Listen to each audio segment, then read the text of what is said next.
Greetings, my excellent friends. Welcome to Heavy Metal History. Hey, what's up, everybody? Welcome back to this week's episode of the Heavy Metal History Podcast. As usual, I'm your host, Dustin, and joining me all the way from Down Under. Yeah, g'day everyone. It's Matt here, and really excited to be here. I think we've got a lot of great stuff to talk about today. Yeah, so we're going back to the history this week. We have 3 records we're going to talk about. We're going to talk about Suicidal Tendencies, Join the Army, Rollins Band, Lifetime, and Celtic Frost, Into the Pandemonium. I think they're all some pretty solid records, and I can't wait to get into it. Yeah, we're going to start out with like the more punk hardcore records first, because I feel like the Celtic Frost record has a lot more kind of interesting things about it, in my opinion. Not that the other two don't. Yeah, exactly. But yeah, I think the first album we want to get into just right quickly would be Suicidal Tendencies, Join the Army. Yeah, so this was obviously released in 1987. It came 4 years after their debut album, which is a pretty long time because, you know, their debut album was fairly big too, you know? Yeah, exactly. And then after this, they had, I think, like an album once a year for like 3 years or so. Yeah. But I think it's good that they kind of took their time on this record. And I think, too, it was probably plagued a little bit by a bunch of member changes within the band. And they kind of like, this was like the first time a band had like crossed over from like punk with like thrash metal. So this is where you're kind of getting like the mixing of the two genres, which is what I always talked about. You know, you can't talk about one without the other pretty much. Yeah, exactly. And it really also did spawn a lot of, all the other like, thrash crossover stuff as well, like DRI and all those kind of bands as well. Yeah. The album definitely leans a little bit more towards metal, I feel like, than it does like the punk, but there are still some like very punk heavy songs, especially the one that everybody would know off this record. I believe it's like Skate or Die, or I forget. Oh, Possessed to Skate. Possessed to Skate, yeah. I mean, that's like a classic Suicidal Tendencies song, man. Yeah, exactly. And I mean, and even when you talk about suicidal tendencies, the one thing that people, especially of my generation, would think of, Tony Hawk's Pro Skater 1. Yeah, definitely Tony Hawk. I remember playing the shit out of that game, and it was kind of the same thing, man. I'd always like played Tony Hawk. Yeah, because they had Psycho Vision, which isn't on this album, but still a fucking good song. And so when you just said Possessed to Skate, I'm just like, oh man, like fucking the nostalgia, just, you know, sitting in the study just playing Tony Hawk on my old Nintendo. So yeah, man, this album came out June 9th of 1987, and the album kind of presented a bit more of a different sound. You know, we talked about their leaning towards metal, and I think a lot of that had to do with the addition of the guitarist Rocky George, who basically, like, he made the decision to bring a more like riff-oriented style of playing, you know? Because if you think about songs like The Prisoner, it has like a kind of a chuggy Motorhead feel to it, and then like the song Psycho, and it's not spelled how you think it's spelled, it like bridges that gap between metal and punk, just kind of like Possessed to Skate is like more of a punk song. Oh yeah, most definitely. You can really, even when you tell Mark Muir's vocal deliveries as well, you can really tell that's more punk compared to metal. But then there's other songs on this album as well where it kind of really just goes back and forth. Yeah, he definitely changed his vocal styling up a lot on this record, and you know, even the fans who were like more of a punk weren't really into this record when it first came out, which is unfortunate. But if you think about it, through and through, it is a metal album, which is kind of why I chose to talk about it. You know, it's definitely a little muffled, a little poorly recorded, and it definitely has like the kind of the beginnings of those like dopey like New York hardstyle like group chants, you know. Oh, like your Agnostic Fronts and like all that kind of Hatebreed, yeah. Oh yeah. Yeah, man, so I get it. The record's rife with them, and it's a little cheesy, but up until that point, it really hadn't been done before, you know? Yeah, and it's again, if you were to listen to this album with the ears of someone in 1987 when it first came out, this would have been something that, like you wouldn't have heard it before. Whereas compared to now, we're able to look at it and say, yep, that's already been done before. Or that just feels, cheesy and wrong because, we've heard it so many times and we've heard it so many times poorly executed. Yeah, I agree 100%. And on top of that, too, this album, if you think about it, too, is a good accessible, like, crossing point for fans who are, like, into metal and into punk. It's like that bridge to get the two different people that are into those genres kind of into the different genres, Yeah, exactly. Like, I mean, you can imagine being, like, at the skate park or something like that and, like, trading tapes. If, like, metalheads, check this. Your punk mate goes, check this shit out. And then it's like, it would be this album. So, I could just imagine all of those kind of conversations happen around the late 80s about this record. Mm-hmm. So here I have a kind of a excerpt from Decibel magazine where they're talking with Mike Muir, and he says, every record we did, we took a whole bunch of flack because it wasn't what our previous record was.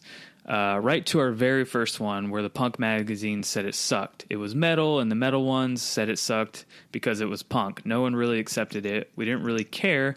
We went out and did our own thing. The second one we did, Join the Army, all the punk magazines that said the first one sucked turned around and said the first one was a classic, and we turned our back on it. I think a lot of times people listen to things thinking of what they expect it to be or what they want it to be. And there's so many bands that basically keep doing the same thing over and over that it's like putting icing on everything. You know what I mean? It has icing and sprinkles, and that's what kids are going to pick at a party or a picnic. So that's a pretty good description. Analogy. Yeah. It's a good description of the first two records. Because if you think about it, they are pretty vastly different. I mean, it's still got the feel of Suicidal Tendencies, but when you get a new guitar player like that has such a different songwriting style and ability. It's evident enough to where like it does make a stylistic shift, Yeah, exactly. And I feel like it's a good choice. It was a good choice on their part to just let Rocky be able to just be kind of the primary kind of songwriter. Yeah, and that was a smart decision as well. Yeah. Mm-hmm. And on top of that, they weren't really, like we were saying, they weren't dismissing the sound of their past on the new record, and this is only their second record. So it's not like it's a big deal to completely mix things up a bit, cause you got Human Guinea Pig and War Inside My Head that are like hardcore punk classics. And like we said, Possess the Skate, which is a punk, like skater classic. And that was like a huge video. Anthem, yeah. Yeah. So it's not like they completely abandoned it. And I think people were a little bit quick to judge, in my opinion. Yeah, exactly. So as you said before, it was initially I think that song they wanted to make it like an actual like full length film. Yeah, Possess the Skate. Yeah, they wanted to make a movie out of it. As you do. Yeah, that's kind of a weird one for somebody to just hear a song and be like, so like, there's this guy and he really likes to skate, but he's like possessed to skate. Yeah, it'd be one of those things where like, a bunch of like, misfit teens have to get together in order to save the skate park from being demolished by a bunch of like evil, government council people or whatever, and they have to like put on a skate show. Yeah. Corporate fat cats. Like our kids always have to save rec centers in 80s movies from what I remember of them. Yeah, I guess they fail because I haven't seen a rec center in years. Well, that's just what happens. The power of dance can't compete with the power of, an actual permit to demolish. Oh, man. Yeah, so I guess a little bit behind that, I guess this is another excerpt with Mike. He says, these people call us up and say, yo, Mike, we're doing a movie and we're doing a soundtrack and we'll let you guys be in it. Like they're doing us a big favor, Muir said as an intro clip. He says, we did Possess the Skate before the record was even out. We didn't need them, and the movie they did was terrible, and it bombed, and no one's ever heard of it. The video that they did helped them out a lot, though. So there you go. It's another case of having an idea that never goes anywhere. Exactly, yeah. But when you speaking going somewhere, I mean, this record, it really did end up being like a pretty big springboard for the band. And even you know, all the follow-ups as well, like how can I, you know, the record they did after this, you know, How I Laugh Tomorrow When I Can't Even Smile Today, that was a thrash masterpiece. And all those records we talked about earlier, where it's like they had 1, 2, 3, like all back to back to back. I actually really like them, and I don't particularly, you know, listen to Tendencies all that often, but those records are solid records.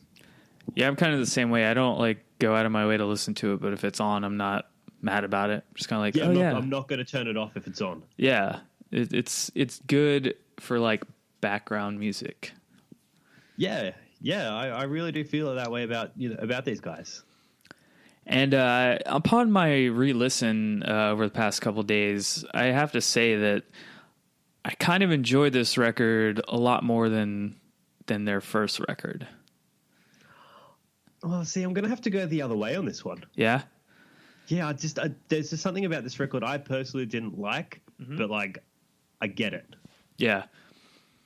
I think it just does that good job of bridging the kind of thrash and punk gap that I kind of enjoy. So it has elements of both, and I'm just like, yeah, this is good. I can get behind this a little bit more. And maybe, too, because I'm like, Institutionalized is on their first record, right? Or is it after this? I honestly can't remember. Yeah, I can't either. Anyways, whatever record that is on, like, I've heard that song to fucking death, and I don't like hearing that song anymore at all.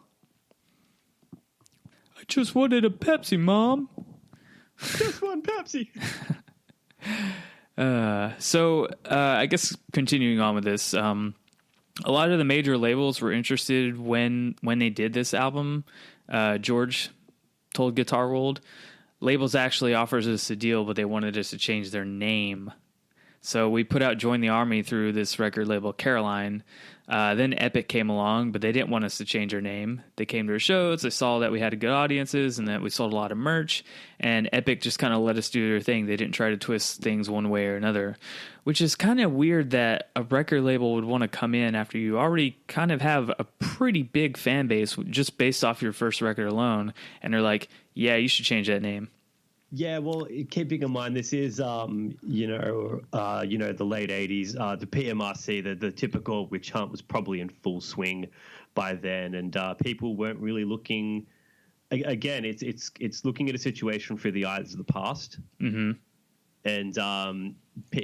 people, you know, if you were trying to get more mainstream, I really don't think that you could get, you know, a band back then with the name of Suicidal Tendencies. True. You know, to be playing like, you know, like Pepsi commercials or something like that.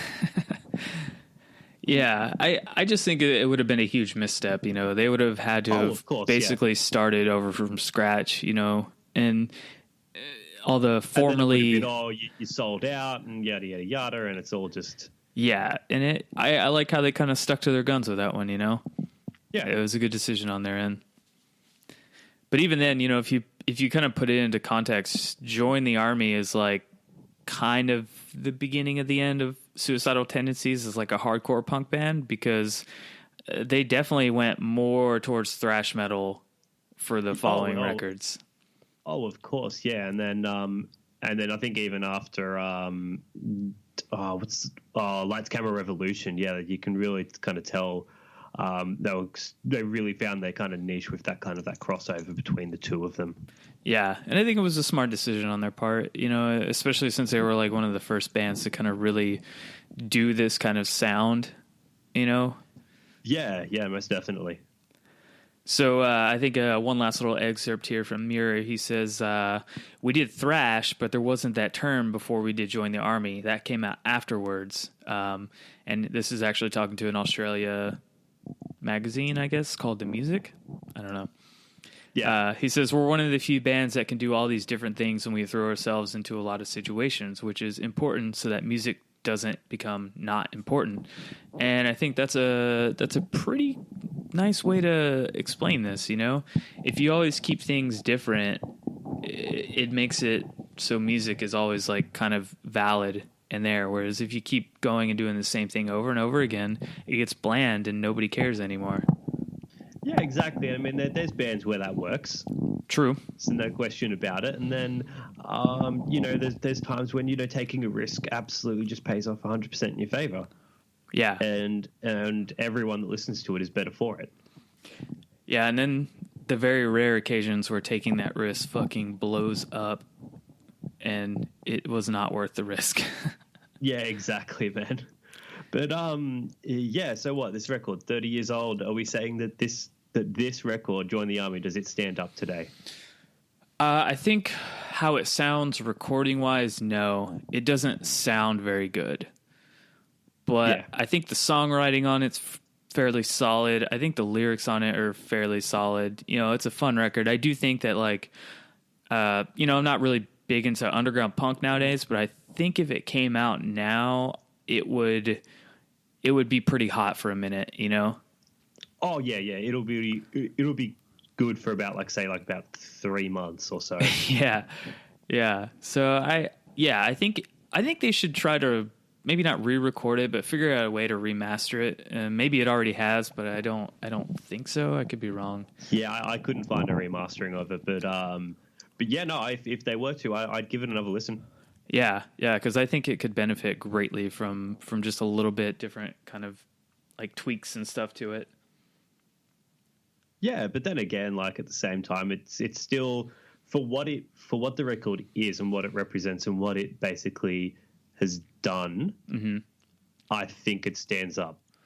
Yeah, I guess it's part of its charm too, the way it's recorded. If you think about it. Yeah. Cool. So that closes the chapter on that record for this month. Yeah, like I said, overall, I think it's pretty decent. So we're gonna move on now into another hardcore punk record, and this one's kind of interesting because, you know, we've talked about Black Flag before on the podcast, and this is after Henry Rollins left Black Flag. He just did his own band, his own fronted band called Rollins Band. And they put out this record called Lifetime. It's their very first record. Obviously it's fronted by Henry. And instead of him, now this is kind of going past this record, but I think it's important. What he did pretty much on every record that he put out with Rollins Band is he got a different set of musicians to kind of work around him. The first two records, this one and I forget the one is after this, but they're more straight up hardcore punk albums. Yeah, the one you're thinking of is a Hard Volume. Yeah, Hard Volume. I was going to say Hard Times for some reason. I was like, that's not right. No, because there's a song on this one called Hard Times. Yeah. Okay, that's it. So yeah, they're definitely way more like Cro-Mags, kind of like hardcore punk. And then it evolves into this crazy like blues, rock, kind of metal, just mash of like insanely cool stuff. And then later on down the line, he gets more like kind of rock, just straight rock. And that's, I love the evolution. That song Liar. Yeah. That was kind of in the early days where it was still like bluesy metal kind of, Rollins Band. Yeah, where like he just paints himself up in red or something like that. Yeah. He's just like screaming in front of a camera. He's like screaming just in front of a camera just for like 5 minutes, saying just liar all the time. For the most part, there's some other lyrics. That was a weird record. That was a weird song. Yeah. That song, he's talked about it a bunch, but that song started out as like a joke, pretty much. They would just play it like as they were setting up like the instrumental to it with no lyrics whatsoever, and then. From what I understand, they were messing around in the studio, and the record producers or people at the label were like, that's your hit song right there. And they were all like, what? This fucking song? Like, no, this is just us fucking around. And it turns out they were right. That was a huge fucking hit for them. Like massive. Yeah. I remember, I think the first thing I ever saw of Rollins before Black Flag, before anything, I think was that song. Yeah, I think so for me too. I'd probably seen him in movies. So I just didn't know it was like Henry Rollins. Especially in the 90s, he was like pretty much in everything. Yeah, he was always like a bit character. I think he was in. There was this film I was watching with him a couple of weeks ago. Had him and Keanu Reeves in it, and Keanu Reeves, like, I don't know, he was like some kind of, I don't know, fugitive, and he had like a computer stored in his brain, and he could only hold like, I think like 10 gig or something. Yeah, Johnny Mnemonic. Yes, dude, that movie is insane. It's got Ice-T in it. Yeah, Ice-T and fucking Henry Rollins. Oh yeah, that movie is insane. I love that movie. It's not a good movie, but it's just so weird and crazy that it's like kind of good in that way. Yeah, I know, right? So yeah, that's kind of the history of the Rollins Band, and I feel like at least this record is worth talking about because, like I said, it does remind me of Cro-Mags, which is, Cro-Mags album came out like a year before this, but I mean, semantics. Yeah, exactly.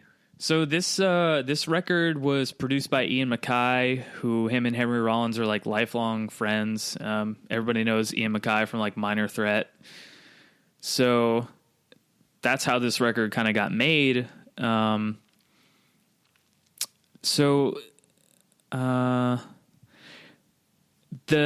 comprising members of this band. So we have Chris Haskett. He was the guitarist from 1986 to 1997. This guy also got to play with David fucking Bowie, man. I can't imagine how like thrilled Rollins was like, dude, you played with David Bowie and like now you're in my band? Like, that's insane. Yeah. 'Cause I mean, even when you tell like he's like spoken, like he's stand up or spoken or whatever the fuck you want to call it, like you can just tell that he's just like just how much of a music nerd he is. Huge music nerd. Yeah. It also had bassist Andrew Weiss, who played with the band from 87 to 92. He's a Grammy-winning producer with credits including the Akron Family and Helios Creed. I don't know who that is. Both he and drummer Sam Kane played in the original version of Ween's expanded live band, as well as former, or I guess current Black Flag guitar player Greg Ginn's Gone. It was kind of instrumental post-Flag project. And the Jay Giles Band recruited him for their 1999 reunion tour. And second bassist after him was Melvin Gibbs, and he's played with everyone from John Zorn to Femi Kuti. I don't know who that is either. So pretty extensive list of... Put it on the resume. Yeah, extensive list of like incredible musicians. And, while this record doesn't necessarily... show that, I feel like the subsequent releases after Hard Time, like Wait, and all those records definitely showcase their abilities as musicians much, much more. Yeah. I was really gonna say this is like you wouldn't expect that this kind of that this record would produce that kind of musicians and that kind of the pedigree and just just the sheer just weight. Yep. Of it as well. So it really is just a testament to this record. So I have like a couple interviews here or something. Rollins basically explains kind of that he says that they did their first practice in April 7th of 87, and they went out on a long tour of America and Europe, and on the road they wrote all the songs and put them into the set. So like by late October, they had finished the shows in London. They went up to Leeds, where Chris Haskett had a place to live and booked studio time at the same place that he and Rollins did the Hot Animal Machine recordings about a year before. It was kind of like demos and stuff.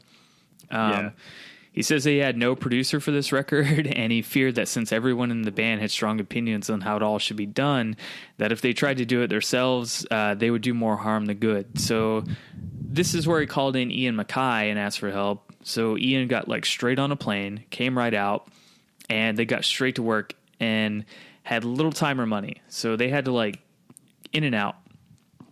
He says that all 12 songs were cut and mixed in a few days. We would do a take, and Ian would tell us that it was good, and we were moving on. When someone would say that they wanted to do it over again, he listened patiently and then asked again which song we wanted to do next. We got it all done and dragged it back to America for about $3,200. That's not bad for a first record, I guess. $3,200. Exactly, and the way that it sounds, well, like it just sounds like at least 3 times that much. Yeah, it's definitely got a really... how do I describe that guitar tone? It's raw. Like it's really raw. But at the same time, like it's done on basically on purpose. Like it's purposefully done. Like it isn't. It's raw because we don't have the technical know-how to make it polished or this is our like craftsmanship as a musician. Like it was purposely done by, again, talented musicians. Yeah, and I agree. It's purposely raw. I like the way it sounds. Like I said, it reminds me of Cro-Mags, Me too, yeah. and I really like Cro-Mags, so this is just kind of like Cro-Mags with a different vocalist.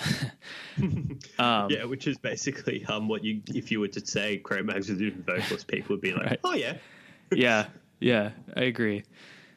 So kind of a sad, maybe interesting story about the cover here.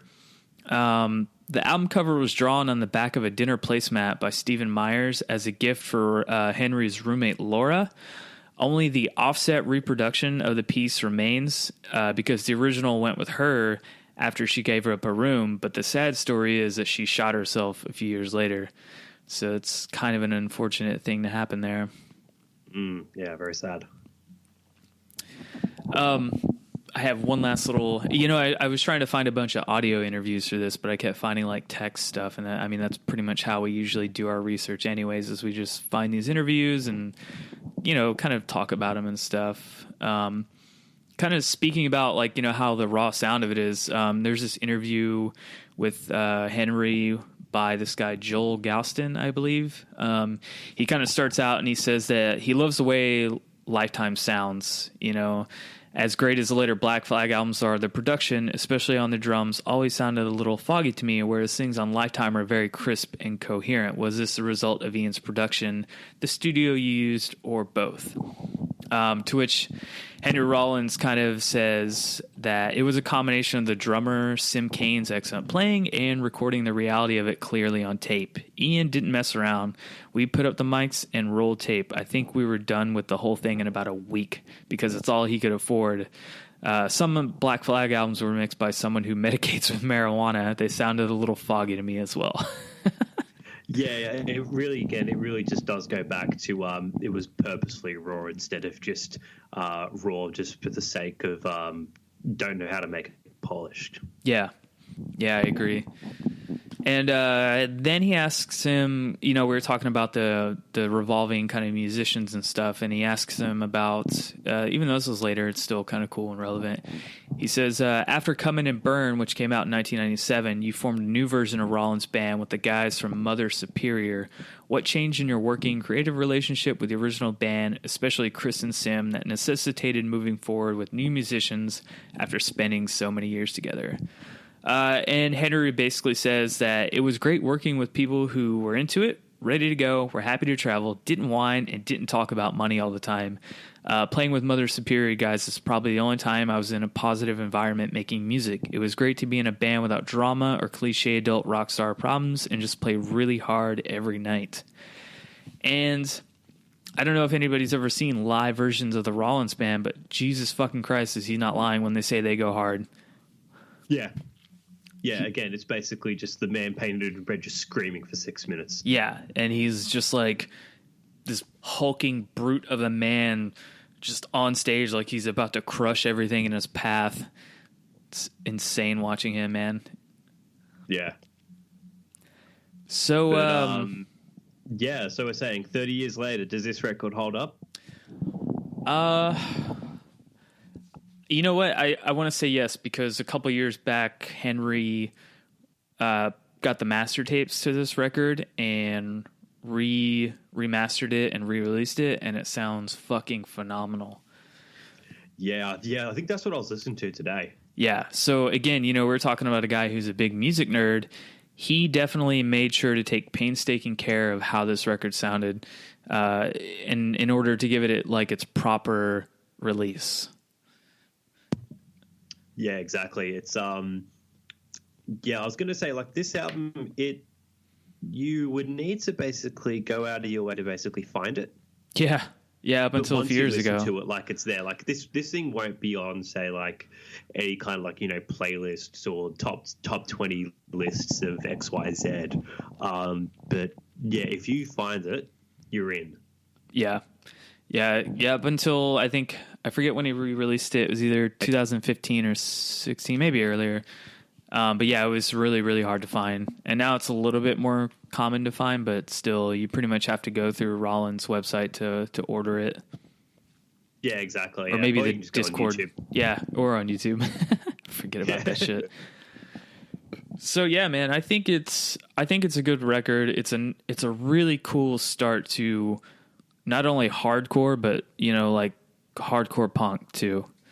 Oh, I was just saying that, like, not in a way that that Suicidal Tendencies Join the Army was like an actual kind of influence on, say, the crossover between punk and metal, that basically creating like a new kind of style or genre of thrash or whatever you want to call it. Mm-hmm. This record, I feel like it does that, but in a kind of more low key way. Yeah, I would be interested to see if anybody in kind of like the hardcore scene or even like the punk scene would point to this record and be like, yeah, this is the one, because it's definitely like not, I don't want to say obscure, but it's definitely like it has to be pretty special for somebody to be like, yeah, that's the record that influenced us. Yeah, it's rare. Nobody's really going to be calling exactly this record like you were saying. Yeah, I wouldn't be surprised if someone said it, but then I wouldn't be surprised if someone didn't say it. Just for the fact of like not so much saying that it's bad, but just because, oh yeah, that thing existed. Yeah. Yep. That's a good point. Well, cool. I think that wraps up all the information about this record. So before we finish off with our final record, we're going to roll into a new segment. I'm going to play a sound clip. So if you're hearing that sound clip now, that means it's time for the Weekly Breakdown. See, that's my Phil Anselmo impression. It was terrible, wasn't it?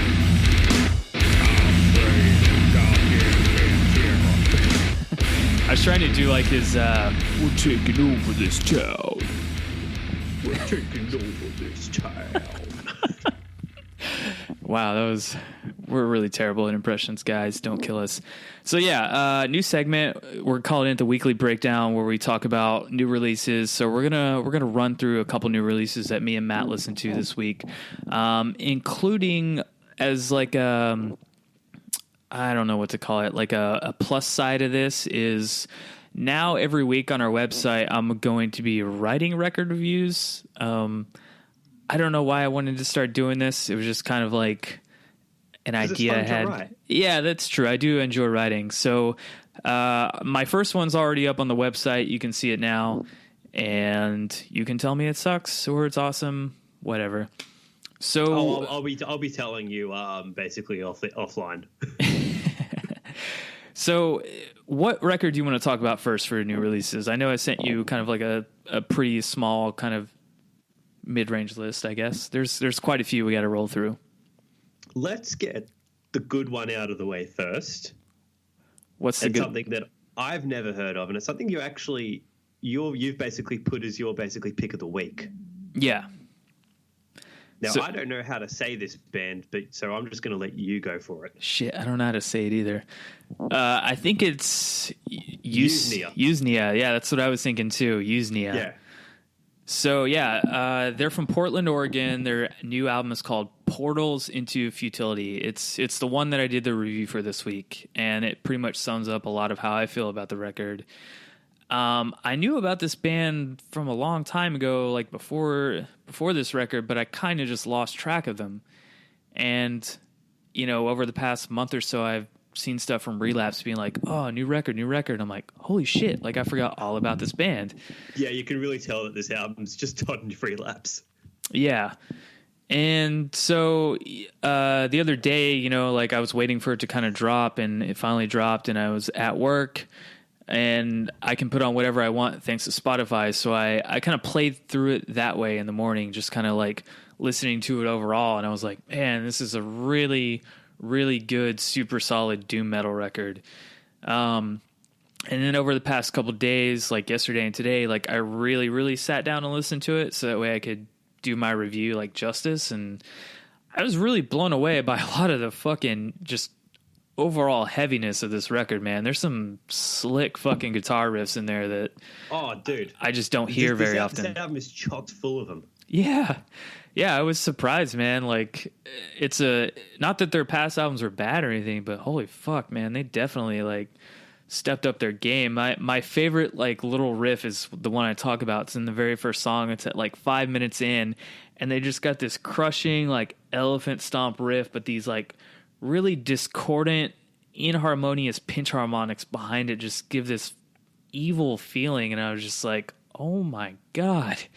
How does just the way, because before that, in the song, it was kind of melodic, and it just like immediately went to this like doom heavy place, and the whole record's like that. It started off with, that was the one that started off with like, there was like actual like singing like clean vocals. Yeah. And then it just went to just fucking Yeah. Yeah. Yeah. And it's, oh man. Yeah. I was just kind of blown away, man. And it's definitely like my pick of the week. I'm hoping, there's not much time in the year left, but I think it'll definitely be when me and you kind of do our end of year list, it'll be on there. But man, good record, solid fucking record. Yeah, like I don't really particularly go out of my way to listen to like a lot of like doom or like your funeral metal kind of stuff. Mm-hmm. But you sent this to me last night, and I was kind of just, I was up. Oh, it's probably like about 11 or so last night. I was just kind of doing nothing, and I decided to put this on, and I was actually really like blown away. Like I said, never heard of these before, didn't even know what I was getting into basically, and yeah, as I said, I could really just tell that this was. I actually really like this. Yeah, sprung it on you. I like the fact that it's like fucking. It's like it's bleak, but like it's good. Yeah, that is one thing I talked about too. Is like it definitely has that mood of it being like really just dark and depressing, but in a good way. Yeah. It's I really do feel that is basically the hallmark of like your doom metal. If it's fucking bleak, but like you're pumped about it. Yeah, one of my other favorites is from your country actually. This band called Evoken. They're really awesome. Oh yeah. They're great. So yeah, man, go read the review on the website, but I think, me and you were in agreement. It's a really good record. It just came out yesterday, I believe. Yeah, it came out yesterday. You can go get it on Relapse. I'm pretty sure they're going to be touring soon. Check them out. It's Usnea, spelled Usnea, and the record is called Portals into Futility. Yeah, like I said, really. I'd be surprised if this wasn't basically my sleeper pick of the year. Yeah, that's a good call. Because I like I said, I didn't even like expect anything or like even remember them until I saw that they were putting something new out, and I was like, damn, talk about being off my radar and then jumping right back on it. Yeah. So, what record do you want to talk about next? Well, let's see. You sent me a list. I just got to bring it up, man. So, what did you actually send me? So we can talk about the new Thy Art Is Murder, the new Rings of Saturn, the new Paradise Lost. Let's go for the new Thy Art Is Murder. Okay. So I listened to this at least 5 times since it came out, which, that's a good amount of times. And that's like, at least a couple of those times, like really, really listening to it. Whereas other times it was just kind of like on in the background as I'm working out or riding my bike or something like that. Yeah. And, I think I'm about the same way. Yeah. Okay. So, sorry, you first. Okay. I'll go. I'll tell you mine first, and I want to hear what you think. So, I'm 50-50 on this record. I think it is infinitely better than Holy War, but there's one thing on this record that bothers the living shit out of me, and it's a silly thing because the rest of the record is not like this. But there's one song in particular, and I can't remember which song it is right now, but they ripped off Behemoth's Demigod and just slowed it down to deathcore pace. Blatantly. Like if you can fucking play them back to back and it has that I think it is. Yeah. The one that's like Yeah. Oh yes. That's fucking something Child of Sin or Sorrow. I don't know. I'll look it up. Yeah. But they did a film clip for it. I think it was like the second single off it. And I was thinking, this is just Behemoth. Yeah. And it bothers me so bad because, you know, with all the rest of the songs on the record, they don't sound like anything else. It doesn't really sound like terribly repetitive or like any other band. But this song, as soon as I heard that riff, I was like, I know this. I know exactly what this is from. And they just stole it and made it deathcore. And it sucks because the band could do so much better. Misery. Okay. Yeah. Yeah, the song is Son of Misery, but yeah, you hear the rest of this album, especially that opening riff from, I think it's Slaves Beyond Death. Mm-hmm. It's good. It's just that chugging, and then it's just the blast beats. Like, that is good. That is what we wanted to hear. We didn't want to hear just another, like, you know, kind of like essentially like a Fit for an Autopsy style riff where it's just like breakdowns, and it sounds good, but that's overdone these days. Now for me, because I feel like I'm a little bit biased, and I feel like I have to like this, not only because they're from my country, but basically they're from my area. Like, they're from Western Sydney. They're from, you know, they're basically the same kind of background as me. Nothing really comes out of that area as for anything, let alone like music. And I did like this album, but I just feel like that it's good, but it's good, but it's like, so what? Yeah, and I should clarify, too. I didn't necessarily hate the album either. It just really bugs me about that song. Like, I hate when bands have to rip off another band to write a song, and it's pretty evident that they did. Well, I'm not saying it's intentional. Yeah, I agree. It's not intentional. I'm sure they didn't do it on purpose, but, you know, when you're in, and as far as I know, too, like, those guys are all huge Behemoth fans, so it kind of crept in there that they like Behemoth, and that's fine. I totally get it, man. But it just bugs me. And like I said, it doesn't really negate the rest of the record because I do think there are some like solid as fuck songs on here. Yeah, I really do agree. I did like this better than Holy War. This record is solid. There are some really fucking good, especially live bangers on this album. But this to me is essentially like a later stage kind of Marvel film where like it's good, but there's nothing there. Yeah, and I will say, like, when Holy War came out, I probably listened to it like a total of 3 times because I was just like, this isn't as good as Reign of Darkness. Yeah. I think when Holy War came out, like, I kind of just... I wrote it off. Yeah, I remember just it was like, oh, yeah, this is it, and then that's that. Mm-hmm. But I think that, you know, with whatever... the band was kind of going through and like the hiatus between Holy War and this record, you know, because there was a lot of stuff where like CJ quit and then went to rehab or whatever.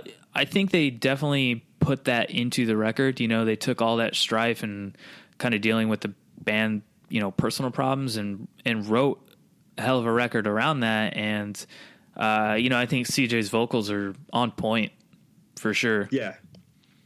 Yeah. This almost reminded me of there are some moments in this album. There are some moments in this album when it was almost like I was watching them live for the first time. Mm-hmm. And I remember just being absolutely blown away. And this was when the Adversary like had just came out and they were like touring here with Despise Icon. Oh, damn. So that was a long time ago, huh? Yeah, it was probably like 7 years ago. Damn. Yeah, it was 7 years ago because Metallica were playing the same night.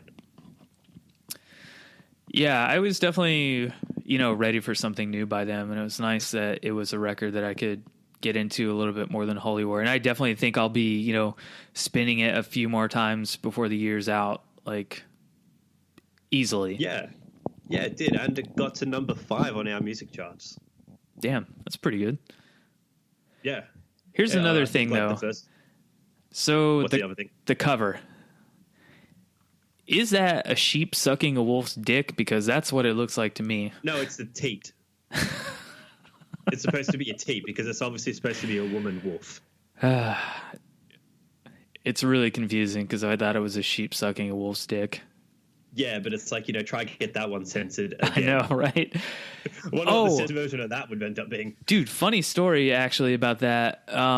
Speaking of censoring, so when I was working at Hot Topic, I'm glad I can talk about this now since I don't work there, and I might have already actually talked about it. When I was working at Hot Topic, it was when Holy War had come out, and we got T-shirts with the girl suicide bomber on it. And they made us... Boy, yeah, it was a boy. Oh, yeah. boy. Okay. Yeah, they made us destroy those shirts. Like, we had to pull them off our shelves, cut them up, and throw them away. How fucked is that? Fuck? Yeah, right? Talk about censorship. Just throw it out. Dude, donate it. Like, do something with it. Don't fucking cut it up and waste that shit. I was so mad. Like, I wanted to literally, like, steal and keep it and be like, put them on the black market on eBay or some shit. Yeah, you probably would have got like fucking like $70 for it. Right? Yeah. But yeah, I was kind of like appalled at like the way they were handling it. So I was like, are you fucking kidding me? Like, out of all places, Hot Topic is censoring the fact that there's a suicide bomber on this. Like, it's actually I think the album cover is probably the best part about that record. It's making a good poignant point about like the fucked up stuff that, you know, a lot of people get brainwashed into. Yeah, exactly. And I can't get, like, there was a big fucking kerfuffle about it here too. Like, it got censored fucking everywhere. It was all over like the media here. Damn. Oh, dude, like, I remember there being like news, like on like the 6 o'clock news, they had a thing on it. That's crazy. You know, it's funny because I think a lot of that stuff kind of gets overlooked nowadays because, you know, back in the day when something got censored or was a big deal, like it was all over the news, and you had the whatever thing that you're always talking about, the RPMA or whatever. Oh, the PMRC. PMRC, yeah. And yeah, they were all over that shit. But nowadays, because of the internet, like it kind of like gets reported on and then fades out, and you never hear anything about it again. Well, I feel like that's more of a critique of the 24-hour news cycle that we have. And if you can just bombard something and then something else will just happen and just people's attention spans will just waver onto something that's actually important. It'll go from there. It'll be on there for a hot minute, and then it will just go to, I don't know, to some other bullshit for like, you know, a couple of days. Yeah. Yep. And it's unfortunate. Not that I want the band to like have like a, you know, get a bunch of shit for like a record cover, but, you know, it would have been kind of interesting and nice to see something again to the forefront, you know, because it's been a long time since I think any band has had kind of some weird backlash like that. Yeah, exactly. And it's like, and we're speaking about the same genre where Cannibal Corpse lives. Right? Yeah, and nobody bats an eye at Cannibal Corpse anymore, which is cool, but well, it's like disappointing. Yeah, but look at the album cover since like Kill onwards. It's been like completely tame. That's true. They have been pretty tame, especially Kill. Yeah, it was just but that was impactful. Just big fucking letters of Kill. Yeah. So, yeah, anyways, man, I think, you know, overall pretty solid record. I don't know if it'll be on any kind of like end of year list for me, but it's a nice follow up to Holy War for sure. And a big step up for them. I do think it's, you know, a lot more than they've been evolving basically. Yeah. Yeah. It isn't more of the same. It's something different. And I really feel like that this is, it can only be a good thing. Yeah. So they are just murder guys. If you think I'm mad because you use some behemoth riffs, it's okay. I still think your music's okay. So thank you. Right? Because you know everybody in Australia, and they totally listen to this. Oh yeah, of course, yeah. I got a whole bunch of people. Someone wanted to like punch me, like no joke. Someone wanted to punch me in the back of the head because I gave that Heathen album a bad review. Wow. Yeah, that's unfair, but. Yeah, a friend of mine listened to it and was like, what the fuck's that shit? All right. So let's go on to the Rings of Saturn record next, since we'll kind of go into some more deathcore and then start and end with a couple doom metal records. Yeah, most definitely. The Rings of Saturn one. So what's this? They always like name their albums like weird stuff. Yes. I believe it's Ulta Ula or Ula Ulta. I forget. It's something like that. Sounds about right, yeah. So I had no expectations going to this record. I'm not like a huge diehard Rings of Saturn fan. I think they're cool. I've seen them live a few times and they've been good. I did a tour with them back in 2012 and they were pretty solid. So, you know, they're always just like kind of there for me, but I don't like go out of my way to listen to them. So I got this record and I was just kind of like, all right, let's see what's up with this. Like, what did they do this time that's going to be like pretty cool or, you know, a little different maybe. And I have to say at the very least, the opening track is super catchy and really solid.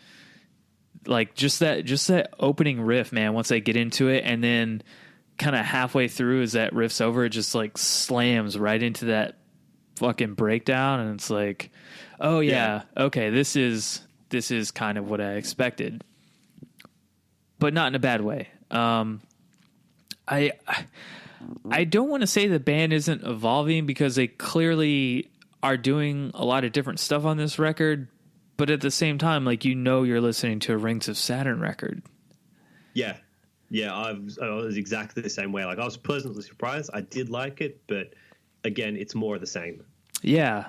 And I've been reading a couple articles too about this record, and I think people are kind of in consensus with that too, that it's just like, this band has the talent and the ability to do something different. They just won't take the chance and do it, which is... Yeah, and again, and this is what we're talking about, taking a risk, and maybe these guys can take something. Maybe they can do something just completely fucking different. Like, if they just slowed things down. Mm-hmm.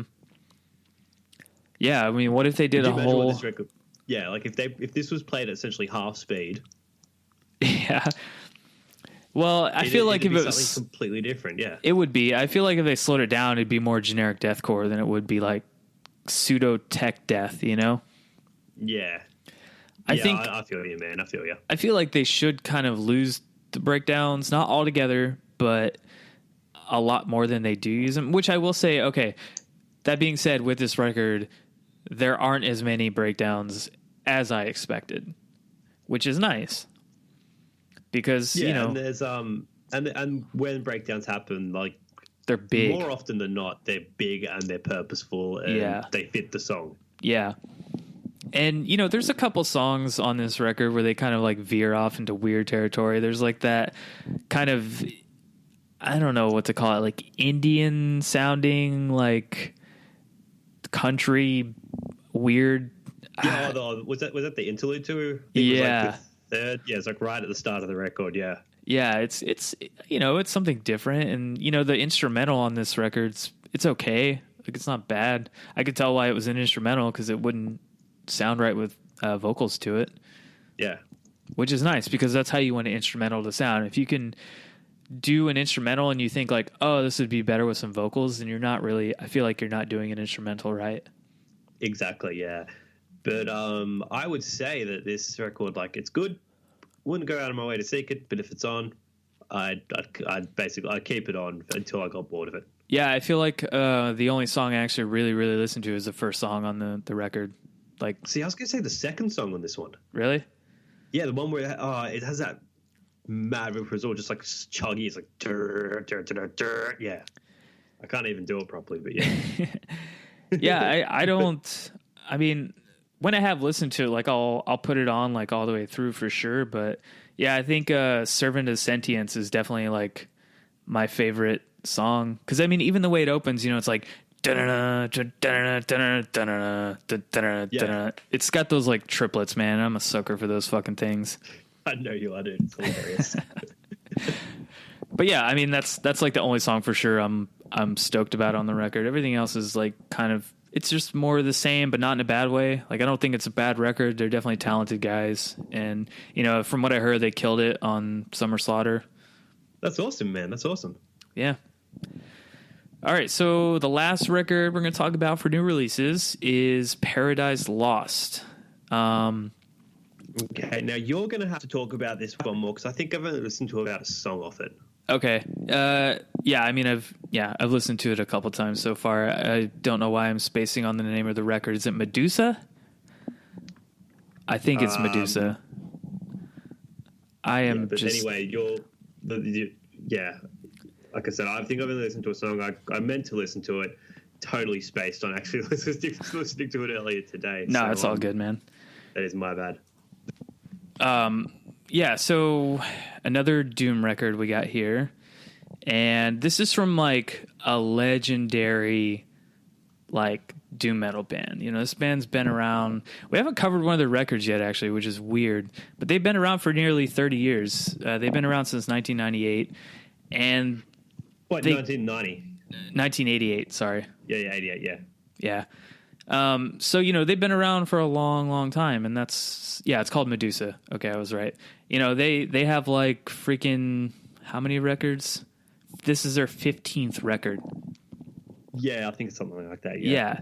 It came out at the beginning of this month, so about a week ago, which is not bad considering the other two records we talked about came out a little bit ago. So they're from Yorkshire, just kind of, getting into the band like briefly here, because we are going to get to the point where we do talk about them. And, I'm pretty into doom metal, so I don't really mind stuff like this.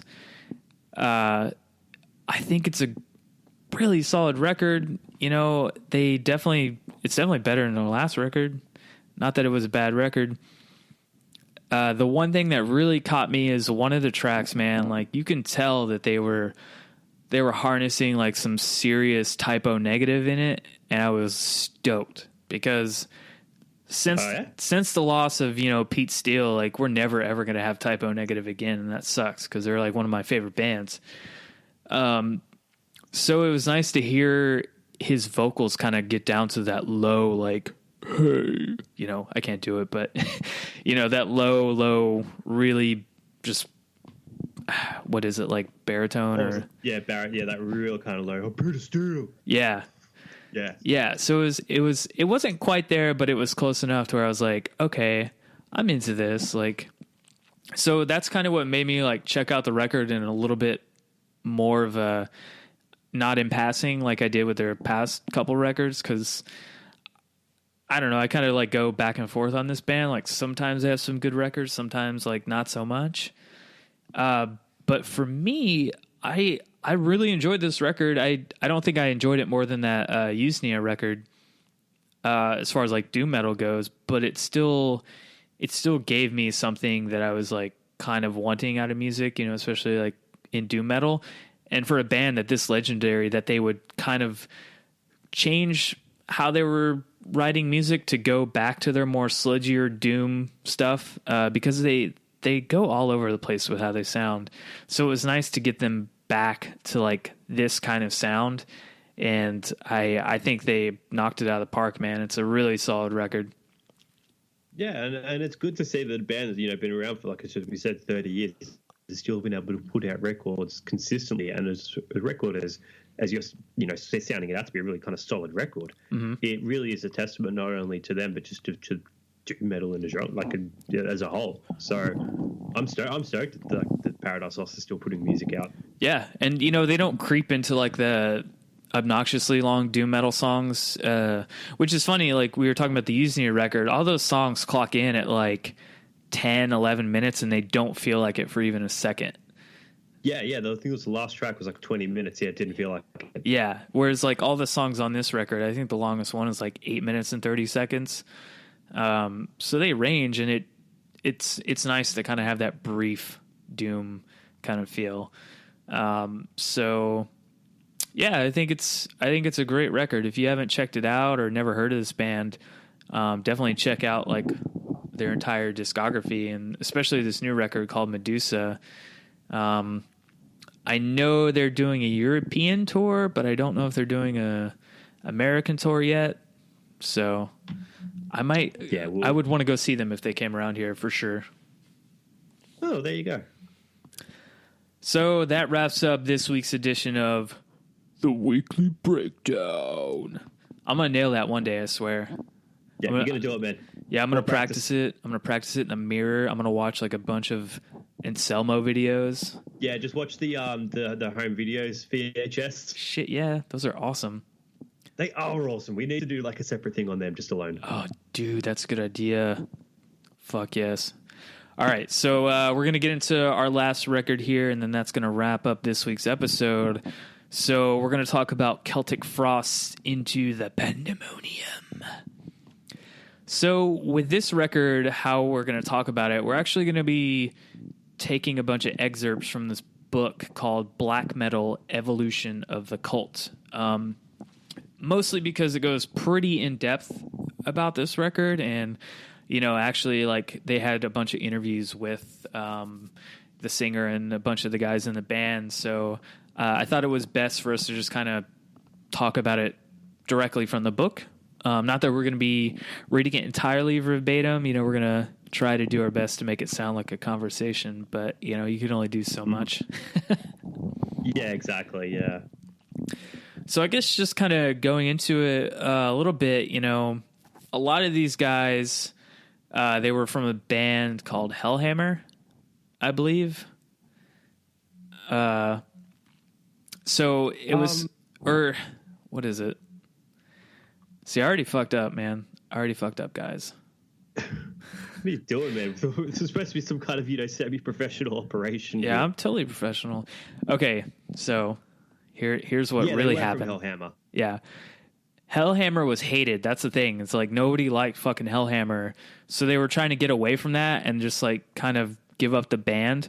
But everybody kind of knew like, oh, it's the Hellhammer guys and they can't play and it's garbage. And so that kind of made it a difficult start for them to be in Celtic Frost. And basically the recipe to avoid that and kind of distance themselves from Hellhammer was, he says that Martin and I are very often distancing ourselves just to get a chance with Celtic Frost, so people will recognize that we wanted to do something better.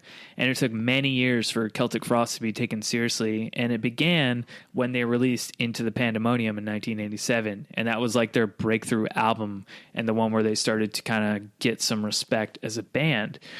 And I can see how that would be a hard thing, you know, if you're in a band that everybody fucking hates and you're trying to do something different, but everybody knows that you were in this band that sucks shit.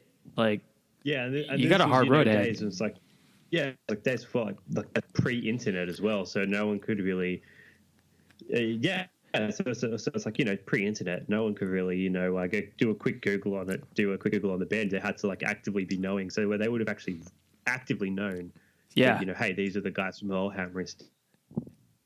Yeah, they wouldn't have had to worry about internet comments. They would have had people just saying you suck like straight to their face. Yeah, straight to my face. Yeah. Oh man. So this record is a very revolutionary and like highly influential kind of record. And the record itself would prove to be an even more bold and diverse effort than To Megatherion, which was their first record, I believe. I could be wrong. So it kind of took like the experimental streak even further, but I don't think that's a bad thing because the album rarely stands still stylistically. It definitely like shifts all over the place, you know, like from thrash to like more black metal, and even some industrial kind of electronic stuff on there too. And one of the weirdest openings to a record, I don't know if you had a problem with this.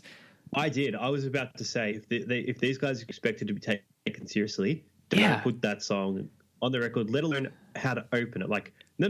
Just take it seriously after this one. Let's get all the silliness out of the way. Joke time's over, and we'll get into it. But yeah, listening to that like first song, I know it's a cover song, but it's like, what are you doing? Yeah, so the record opens with a cover of Wall of Voodoo, Mexican Radio. I'm sure everybody has heard this song at least some point in life. You know it. You've heard it. It is such a weird and bad decision to open with that song that I was like, I knew it was going to start with it, and I was like, why did they do this? This doesn't make any sense. It is a good cover, I will say that. It definitely like metals the fuck out of it, where it's like a weird, you know, originally like twangy country kind of feeling song. But what a horrible mistake to open with that song. Yeah. Couldn't agree more with you. It is just, what are you doing? Yeah, it is what are you doing? Yeah. And, you know, at least the good thing is, like, after that song, you can kind of tell the album shifts, like, into high gear, and they're like, okay, we're not fucking around now, like, ha ha ha, joke's on you, but now here's the real record. I get it. Yeah, like, it's like an expert-level troll. Yeah. They fucking trolled the shit out of us, and it worked. Yeah. So... Yeah, because, like, what, the next song after that, Mesmerize, that's fucking brilliant song. Yeah. I mean, it's very provocative, and it's got like a classical piece with French female vocals. And it's really deeply haunting and epic in tone if you just like really listen to it, because even this album, they upped all the orchestral stuff to like a really good degree. And they had a whole bunch of like session musicians and all kinds of stuff to give this record like that extra kind of weird black metal feel that it needed. And I will say one of my favorite parts of this record too are the violins. Those weird screeching, haunting violins that just like come in out of nowhere on some songs, and it's like, oh fuck, man, that sounds really like just evil and haunting. Yeah. I was really pleasantly surprised going back and listening to this record again. Yeah, same here. I don't think I ever got like super into Celtic Frost. Look, me neither, and it took me a while to actually get into it because those vocals are just so they're just not what you're used to listening to. Yeah, they're a little all over the place. They're very kind of like as I said, all over the place, kind of ADD kind of thing, a little bit kind of off key on most parts, but then once you get into it, you get into it. And I was actually kind of wondering, listening to it, if he wasn't doing that on purpose. A little bit, maybe, but I'm not entirely sure because, I shudder to think that they would go into making that record knowing the dude can't sing. It's like, well, we just got to put it out anyway. Let's just go. Yeah. So speaking of like all the kind of orchestral stuff and extra things that they added in there, they're talking about like all the challenges that came with it, and he says hardly any metal bands have ever used classical musicians, says Fisher. None of us could write scores, so we had to enlist an arranger, and he arranged a mini orchestra for the studio. So these guys came in and said the same old story. What are you guys playing? It's noise, not music. They were very reluctant to even try it, especially when they learned that none of us can conduct, none of us could write scores, and that we were mediocre musicians. They all laughed at us. They didn't realize we were taking part in something that was a pioneering album, and of course, neither did we. Which is true, man, because if you think about, I know you're not super into like the whole orchestral black metal thing, but I mean, look at where bands like Dimmu Borgir have taken it now, where they're playing with an orchestra and a choir, and it sounds fucking amazing. Oh, yeah, most definitely. And, this is kind of the start of it. We talk a lot about where things started, and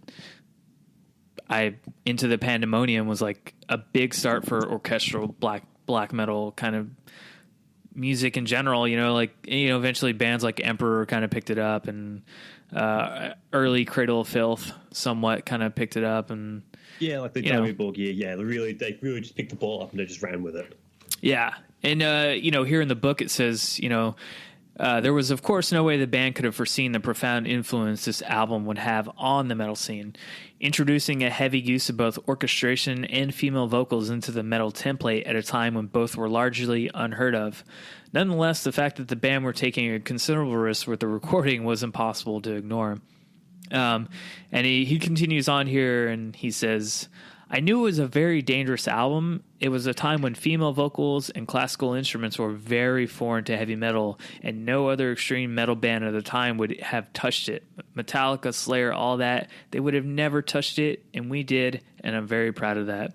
I think if you're a musician, an artist, you have to have a certain courage. Repeating yourself or photocopying others' art, it's cowardice. If you actually risk your career to do something new, even if it's in a very small way, then it's art. Especially heavy metal musicians who pose like they're big bad men in leathers. A lot of those bands are so conservative and scared to ever deviate from their track.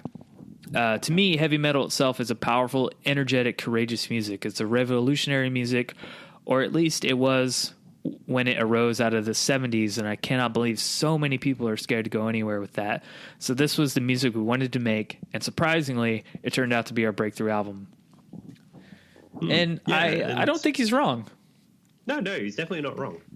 Yeah, a lot of bands weren't really, especially with metal being so new at that time, nobody was really taking any chances It was kind of like, this is the thing and we have to make it this way. Yeah, and I really do feel like you're saying before that it really does have a really kind of European vibe to it. And this couldn't have been done in America. This would have bombed in America, but I feel like because it came out when it did and where it did, it was able to thrive and become the classic that it is. Yeah. Yeah, and, you know, kind of what he was saying in that last little excerpt about, you know, nobody really wanting to take a chance. Even the record label wanted them to just make like another metal album like everybody else, you know? They said that they were like fighting against a record label like every day for making this album. You know, they wanted them to do a sure shot album. They told us literally, make an album like Slayer or Exodus. They didn't want to have an experimental album. They tried everything. They threatened to put us on ice, to throw us out of the studio. They paid the engineer behind our backs to sabotage our album. Every day was bad news. And in addition to that, they could hardly make the album because they simply weren't good enough musicians. So that's kind of frustrating too, man. Like when you kind of know like you're at your limits as far as being a musician and you're just trying to surpass that in every way possible. I think that's pretty brave of them. Yeah, exactly. Well, then again, it goes back to what we were talking about earlier before. It's like Hellhammer was a thing. Mm-hmm. And if they didn't basically go and try something new, it would have just gone right back onto Hellhammer. Yeah, and, you know. And we all know how that turned out. No, not good. Not good, exactly. So this is what we say when you take a risk, you take a chance, and it pays off bigly. Yeah, and even that, the record cover itself is a fucking awesome record cover. It's that real kind of that old 16th century painting. Yeah, it's based off Hieronymus Bosch depiction of hell, from what I understand. Yeah, like it actually looks sick. Like that's so cool. Yeah, but I mean, the problem with recording this record too, man, is they were so bombarded by like all the pushback from the record company and like legal shit that they were going through that it pretty much ruined the band after recording this record. The whole lineup that was on this record wasn't even like, they just broke up after this, and it took them about 6 months to kind of get a new lineup, and that was thanks to Tom. And he got a lineup that included Stephen Priestley, who was a session drummer from Morbid Tales, who had previously actually turned down the offer to become a full-time member. So the funny thing, though, is after that, the resulting album, Cold Lake, came out, and everybody cites that as one of the worst albums of all time. And yeah, that's very unfortunate that they put out this amazing, epic black metal record and then released Cold Lake, which I'm sure we will talk about at some point, but we're not going to get into that on this. And I don't know, man. I think it basically just wraps it all up. 30 years, from 30 years later, this record, it holds up if you're looking for it. Yeah, man, I listened to it over the past couple of days. You know, I listened to it first when I was kind of like putting this together, and I was like, fuck, man, I forgot about like listening to Celtic Frost entirely. And I was like, after I got done with it, I was like, man, that was cool. And then, you know, a day or two later, I'm like, I actually want to listen to that again. So I found myself like putting it on a couple times, just kind of being like, I'm fucking into this. But I also, you know, like I said, unlike you, I dig like the orchestral and kind of, you know, epic scope of it, you know, in black metal especially. So it kind of hit the spot for me, and I was glad to like kind of rediscover this record again. Yeah, and as someone that I feel like I kind of like the more kind of lo-fi, the more kind of like grungy part of black metal. Again, I was pleasantly surprised that I liked this album as much as I did. Well, that's good to hear. I wasn't sure how you'd feel about it, you know, because I know anytime we have to talk about a black metal record, I'm like, well, Matt's probably just not going to listen to it and lie to me about it, and that's cool too. It isn't that I'm not going to listen to it. It's just, I mean, even with this album, it's like, I remember, because I hadn't listened to this in like, probably about 10 years. Having to re-listen to this album, and especially touched on this earlier, before having to listen to the opening track, was like, do I really want to keep going? Yeah. Yeah, it kind of took me aback too, and I was just like, fuck, man, all right, it's cool. I know once this is over, like, it'll be good. And sure enough, like, Mesmerize is, like, as far as I consider, that's the opening track for me. Yeah. And my favorite song on this record is kind of near the end. It's the Rex Irae, in quotations, Requiem. I'm sure it's Latin and I'm just like saying it wrong or some shit. Yeah, I don't know. That song has this really cool feel to it, and just like it sucked me in every time I listened to it so far. And I was like, yeah, this is like my favorite song on this record. So good record, man. Yeah. I think they took a lot of chances, and it's unfortunate the band kind of imploded from outside pressure after this, because I think that if they would have just been able to do what they wanted to do, yeah, Cold Lake wouldn't have got put out, and the band could have put out a bunch of good records after that. Not that the rest were bad, but yeah, they wouldn't be more of a footnote. Mm-hmm. Because I really do feel like when you talk about like black metal and Celtic Frost, they really just are like a footnote to it, and it's really unfortunate as well. Yeah, because they were kind of, them and Venom were like kind of spearheading this whole genre, and I mean, we haven't talked about it, but eventually you have Mayhem's Death Crush EP that gets released around the same time, and that changes everything too. Yeah, it really does, and yeah, I again before this is I really do feel that this record does hold up when you're looking for it. Hell yeah, especially for 30 years, man. I dig it. I'm probably actually going to go listen to it again a couple more times. when we're done with this, you'll probably just put it on. Yeah. All right, man. So that's all for June of 1987, and kind of wraps up this episode. I hope you guys are still digging what we're doing here. We see you listeners out there, and we appreciate the fuck out of you guys. And whether you're a new listener picking us up from like a guest or however you found us, we appreciate it, and hope you'll tell your friends, and just keep listening, because we're gonna keep doing it. Me and Matt got some big shit in store for December, so just you fucking wait. Yeah. Also, on a side note, if any of you people are around Sydney, and around I think on Friday, I will be going to the Octurus and Blood Incantation gig. Shit, yeah, Blood Incantation rules. Yeah, so that's going to be at the Manning Bar up near the uni. If you see me, or I don't know how you'd find me, but yeah, let me know. Come say hi. I'll buy you a drink. We'll have some fun. And we'll talk about it on the podcast. That'd be awesome. Hell yeah, we will. Yeah, I think I'm going to go see Earth tonight or tomorrow. They're playing here.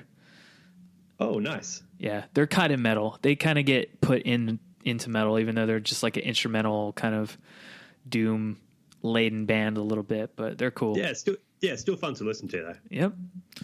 All right, guys, so that's all for this week's episode of Heavy Metal History Podcast. Follow us on all of our social media, Facebook, Twitter, Instagram. Go to our website, www.heavymetalhistorypodcast.com, for all episodes, links, all that shite. And until next week, cheers, cunts. Yeah. Cheers, cunts. See you around. Be excellent to each other. And party on, dudes!